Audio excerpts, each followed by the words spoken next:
very early in your research, maybe the first one will be more relevant.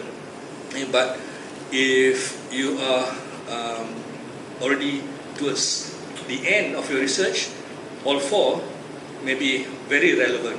And this is the time when you ponder back whether what you have done is correct, and it should serve as a, as a checking mechanism to see whether the data that you have gotten, the analysis that you have done, actually will result in answering your research questions and finally solving your research problem. Okay, I would like to have this session as informal as possible. Okay, so at any point you want to ask questions, just do so freely, and you don't have to wait till the end of the session because I have like 43 slides. So if you wait until the end, you may forget your questions, or you may decide not to ask questions at all. Alright? Or we don't have time to ask or answer your question anymore. Okay? So the first stop, okay, how do I design my research? And I said just now that half of the problem in doing research is solved if you stated your research problem correctly. Okay, this is what I want to start my session with, on what does it mean by a research problem. Okay, actually it doesn't have to be a research problem, it can be any problem at all. Okay, for example, I have a problem that I'm driving a Gen 2, a Proton Gen 2 in red, but I wish to have a Ferrari in red instead. So that is a problem. Or I have a lot of debt, and my salary now is not enough to pay all of my debt. So it is a problem. But how do we define a problem?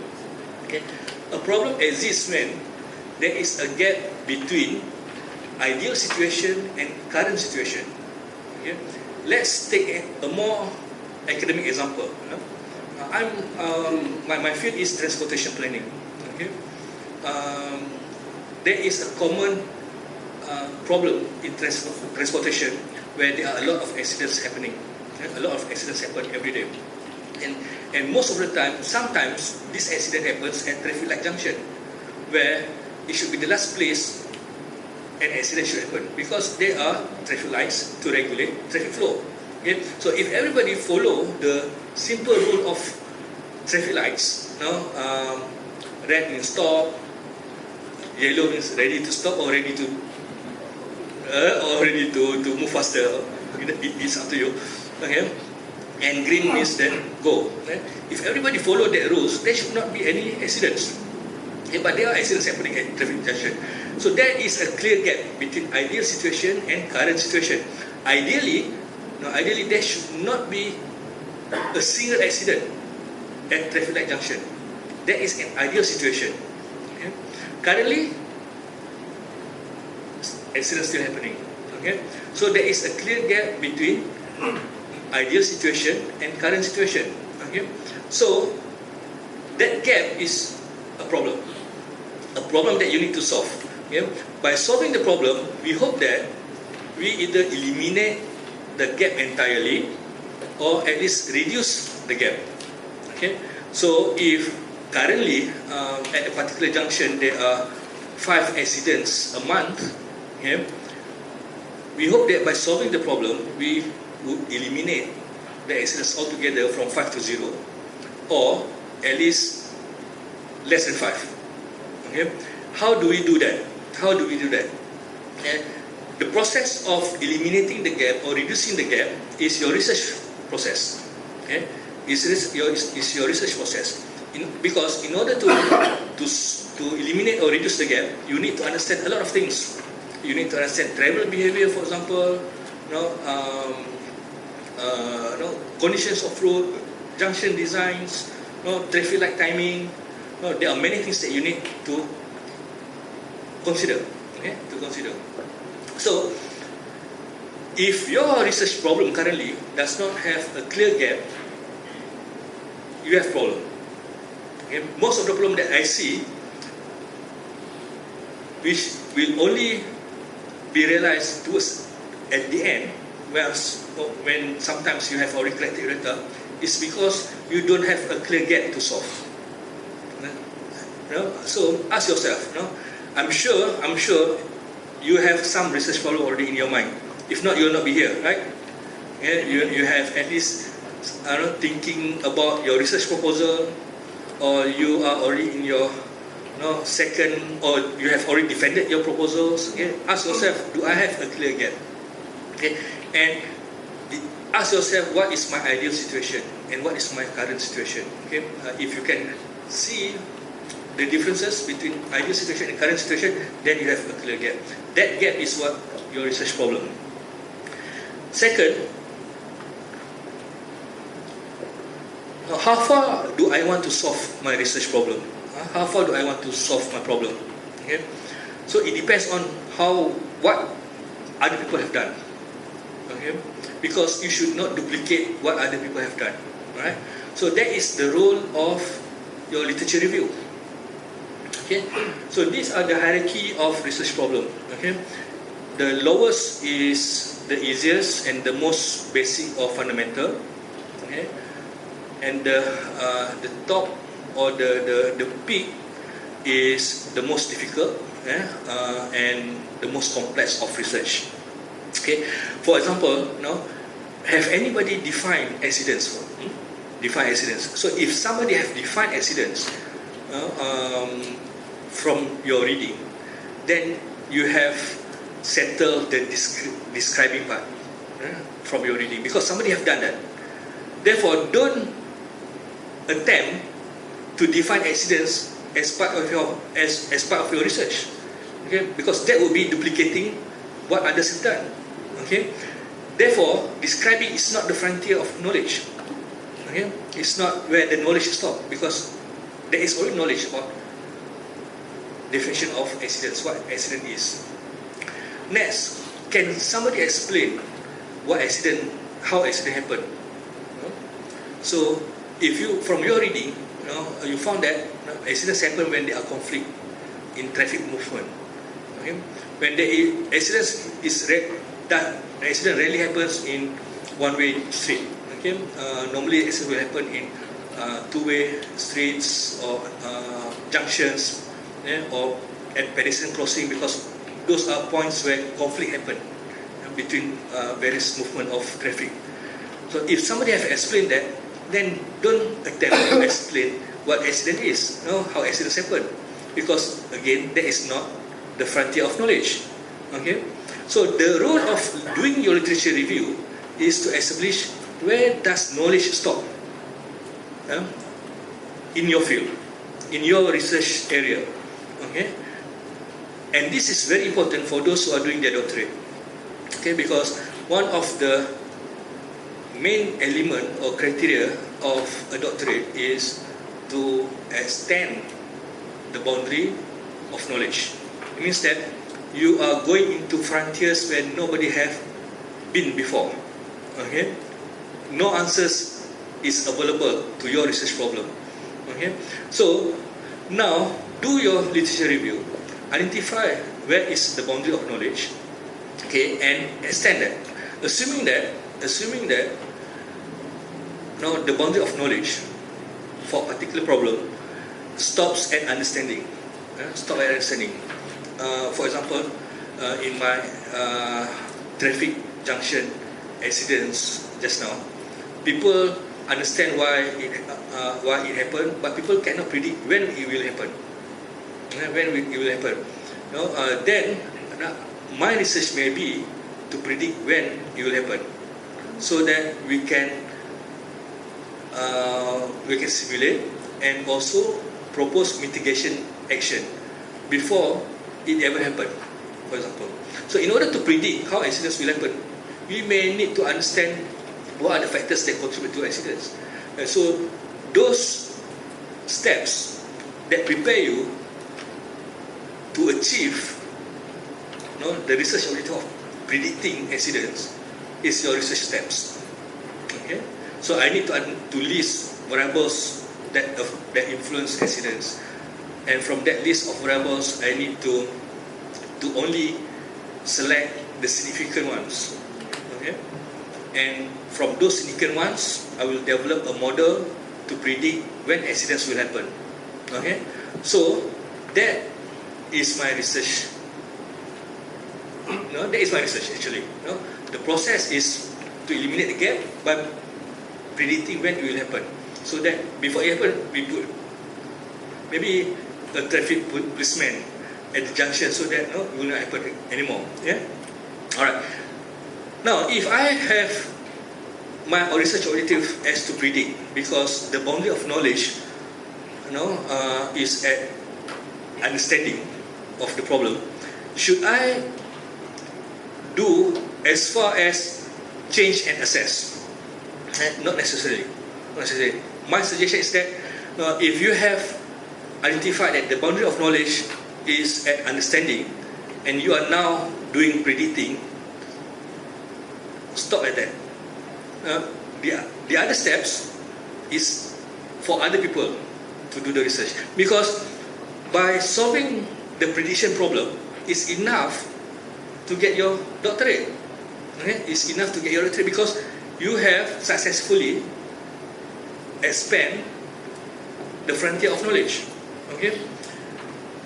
The aim of your research or the aim of your doctorate or masters is to solve a problem. And if one problem is enough to get your doctorate and masters, so why you want to complicate things by solving 2 or 3 problems? Okay? Your aim is not to solve the world's problem yet. Okay? After you got your doctorate, yes. I don't. Nobody mind. You solving the world's problem. Yeah? But here you have limited time. You have limited resources. Okay? Stop at where it matters. Okay? And here it only matters that you be able to predict in order to get your degree. Yes. My first question, from your statement, sometimes you think that the having one objective may not be sufficient to get a PhD. One objective is not sufficient. Okay. So from that statement of you made, sir, that predicting, making a prediction is enough for a research to get a PhD. So we are going to create a solution to it. Okay, that's a very good question. Okay, I told you that that we only need one research problem. Okay, one research problem, and one research problem is to predict, and because currently nobody is able to predict when accidents happen. But in order to predict, you may have 2 or 3 objectives. Okay, 2 or 3 objectives. For example, the prediction is normally at the last of your objective. But in order to achieve the objective, you have to have step 1, step 2, step 3. Your final objective may be to predict. But in order to predict, first you must be able to identify the factors. So your research objective number 1 would be like, to list factors influencing road accidents. Okay, so you have to read many articles to list all factors or all variables that people have identified in various researches. Second, once you have listed that, you definitely would not use all, but you would want only to use those that are significant. Alright? So you have to evaluate all those variables, filter those that are insignificant, and include and retain only those that are significant. Okay, that you have achieved your research objective number 2. Finally, your real research objective, which is to predict. In order to predict, you should only include those that are significant variables. Alright? So even though you have one research problem, it seems that you have only one research objective, but in order to achieve that research objective, you still need 1 or 2 more objectives and before you are able to reach your final objective. Okay? Right. Did I answer you? Okay. Right. So don't attempt to solve the world's problem yet. Okay? This is not what you are being paid for, okay? Or what you are paying for. And I definitely do not want to supervise a student who come to me and say, I have this solution that will save the world. Not yet. Not yet. too ambitious. Okay, all right. Here is the flow on how you will link your research objective. Nanti saya boleh bagi slides. Okay, kalau nak ambil gambar tak apa. Tapi bagi tahu saya ada sebelah tadi. Okay. I think the organizer nanti boleh ambil slides sebelah saya. You can take the slides from me and then distribute to the participants. You have the list of participants then? We put it on the Facebook. Okay. Alright. Okay. Right. Normally what I do is I will give the slides in PowerPoint form, not PDF. Not PDF, because I know that some of you may be lecturers, academicians at your home country, at your home university, so you may want to adopt and adapt my slides for your purpose and use it, and that is how we extend knowledge, right? Okay. First, these are the flow of your research, and you have to understand this. You have to understand this because if not, you will not be able to backtrack with your data to your research problem, to your answering your research questions, and to solving and to finally meet your research objective. Okay, you have to have this flow. You have to you have to be clear about this. I would be happy if you go back. Let me retract. If in my 43 slides, there is only one slide that I say the most important one will be this one. Okay, so if I want you to understand this, and I have examples to show you how to do this. Go back later, and try to see whether you can relate everything using this template. Okay. First, we start with the research problem. The research problem is the gap, right?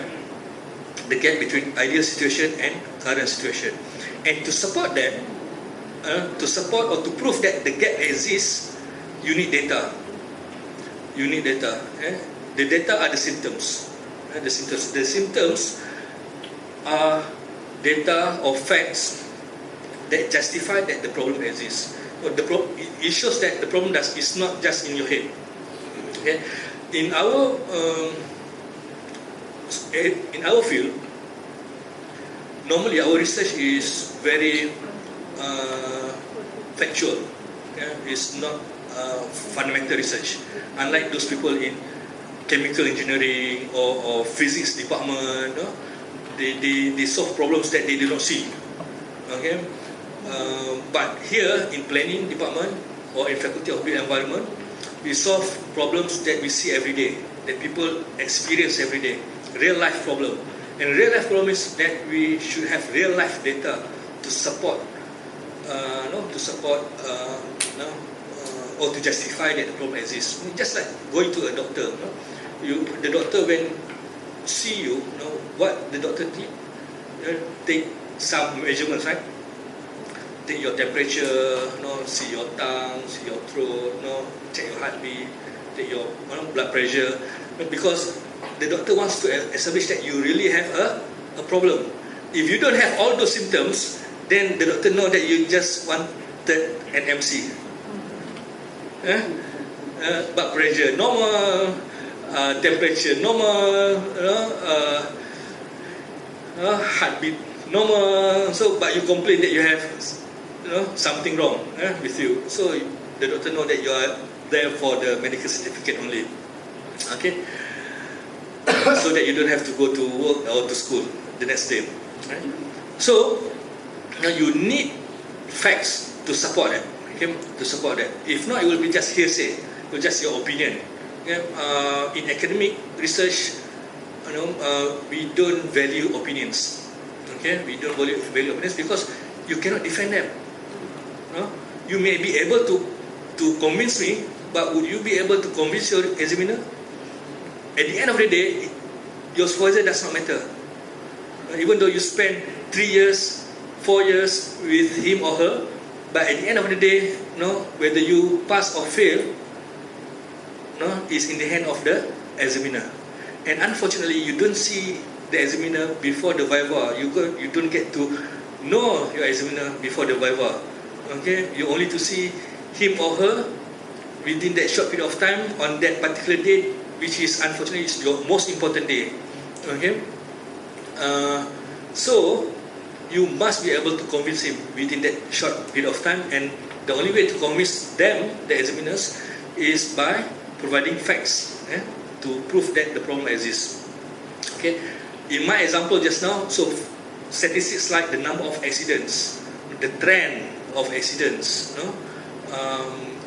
accidents break down by gender, for example, by driving experience, for example. So those are some data to support that the problem exists. Okay, then your problem,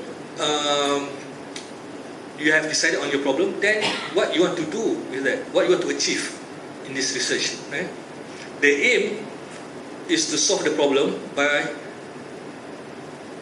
accomplishing several objectives. Okay, for example, just now, my aim is to predict. Okay, the goal is to predict, so that by being able to predict, we'll be able to reduce the number of accidents.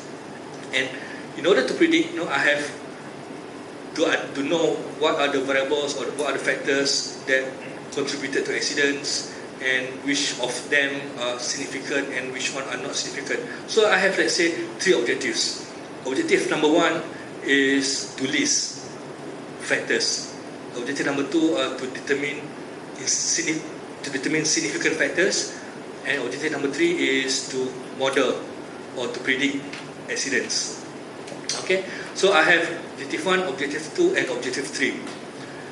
Then from objective 1, okay, or from each of the objective, do you have questions that you need to answer? Okay, simple. If I want to list,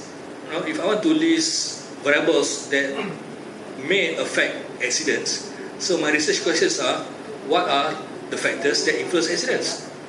Okay, very simple, very simple. Okay. Do I have hypothesis for that? For that objective, I don't have hypothesis. You don't have to have hypothesis for every research questions, for every objective. Okay, hypothesis depend on your research questions. For example, if I just want to list variables, I don't need a hypothesis to do that. I just need to read. Okay. So that since there are no hypotheses, since I just want to list, there are no analytical method involved. Yeah. Okay. This is just an example. This is just an example. You may have 2, you may have 1, you may have 3 or more. Okay. Sometimes you may have more than 1 research questions before you can achieve one research objective. Okay. So in this case, let's say for objective number 1, I have 1 research question only. Okay, which is what are the factors influencing accidents? Okay, and to list that, I need just to read. Therefore, I don't have any analytical methods in order for me to answer research question 1 and to achieve my research objective 1. Okay. Then research objective 2 is to determine the significant factors. Therefore, my research question would be, what are the significant factors? What are the significant factors? It may be only one. It may be only one objective.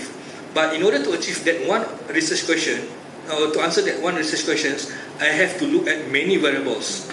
Okay, the one that I have accumulated from research question 1.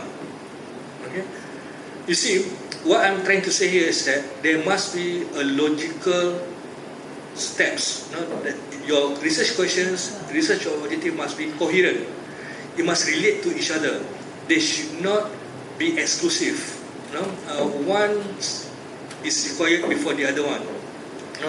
Research question 1 is the prerequisite for research number 2. Research question number 2 is a prerequisite for research objective number 1 is a prerequisite of research objective number 2. Research objective number 2 is a prerequisite of research objective number 3. Okay, all right. So let's say no, I have my research objective. I have my research objective, which is to identify significant factors. My research question would be, what are the significant factors? Is there a method that I can use to determine significant factors? Yes, there are. There are statistical methods. Now you have to identify what are the methods suitable to filter the insignificant ones from the significant ones. Okay, which method that you want to use? That is the role of your literature review. Okay, so here the literature review serves many purposes. Okay, one of them is to identify what or which of the many statistical methods out there that is relevant to your research question. Okay, so you have to read to see what others have done. Okay, and out of those many possible methods available, you have to choose one. Okay, your choice must be made in chapter 2, literature review. Okay, literature review. Right. So from the analytical methods that you have identified, okay, you need to determine the source of data, how to collect your data, whether your data is reliable or not, and how to determine or how to compute the validity of the data. That I will cover later. Okay. So the process goes along the line of solving the research problem. Okay. Next is objective number 3, which is to predict. Yeah, to predict. In order to predict, I have to have research questions. Do I have research questions? Yes, I do. What would be the model to predict accidents? Okay. Do I have hypothesis? I don't have hypothesis, because this is just developing a model. Developing a model, because at research question 3 or at step number 3, you have filtered out all those that are insignificant. All those that are insignificant, you have already identified those that are significant, and you include those in your modeling in step number 3. Okay. Again, how do I model? Now, for example, the variables will include both qualitative and qualitative data. Therefore, I need to read and find what would be the most suitable modeling method that can combine both quantitative and qualitative independent variables. Okay? Because when you are predicting, you have dependent variable, and you have independent variables. Okay? And there are many methods that you can use to model. You can use regression, you can use logistics, regression. Even regression, there are many types of regression. Okay, or you can use structural equation modeling. There is another way of modeling. That's why it's impossible for me to cover all those methods here in this short period of time. Okay, but what is important is that you must recognize that the need for doing literature review is to identify what would be the most suitable method. Okay, at the end of your chapter 2, the issue of what method that I need to use, what data should I collect, should have been resolved. Okay, because in chapter 3 is where you define or where you design your research based on the decisions that you have made in chapter 2. Okay, in chapter 2 the role is to decide. Okay, to decide. Yes. At this point, what if your gap or your frontier is new or scarce, or your literature did not take you far enough to decide on any analytic method or anything? So what do you do in that case? Okay. It is not true that you may have lack of resources. Okay, you may find very scarce resources or literatures in very specific area that you are doing research on. Okay, for example, let's say you are doing research on CSR, right? You are doing CSR, right? Participation of agencies in solving traffic accidents,